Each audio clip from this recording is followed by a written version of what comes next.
Hey, Mathew Nwakamma, back at it again for more news and takes on In the Game. So in this segment, we're going to talk about the 49ers, the Chargers, and the NFL so far, so let's get it. So firstly, I want to delve into the 49ers. The 49ers are right now 5-3. They are on a 3-game losing streak. The Browns defense has given Brock Purdy fits on offense, which led to the Browns beating them on a field goal. They were outplayed by the likes of Kirk Cousins and the Vikings and the Bengals with Joe Burrow. The defense has not looked the same after week 5. They were giving up plays like they shouldn't have. And overall, they have been uncharacteristically in a slump lately, especially on the offensive side of the ball, specifically Brock Purdy. Purdy has been struggling as of late, and it seems that teams are now starting to figure him out as a passer. Hopefully, Kyle Shanahan and Purdy will both work together to see what necessary adjustments need to be made in order for them to go back to the typical 49ers of old. Next up has to be the Chargers. Now, the Chargers did get a good win to end week 8, but it was against the Chicago Bears of all people. Like, come on now. This, along with their second streak QB, this does not exclude them from being one of the most underwhelmingly talented teams in the NFL, all because of Brandon Staley.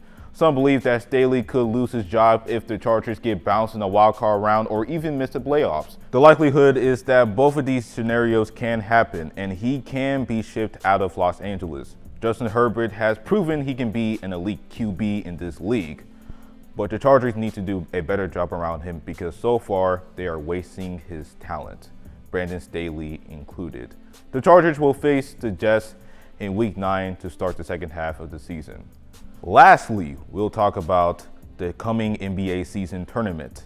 The NBA season has started off with a bang.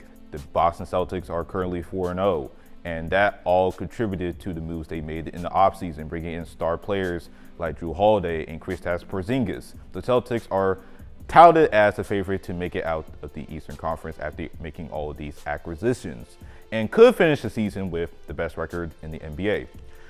Dallas surprisingly is 4-0, all due to Luka Doncic playing crazy throughout those games. In 4 games, he averaged 34 points, 11 rebounds, 10 assists, pretty much a triple-double, shooting 51% from the field, 42% from 3, and 72% from the free throw line.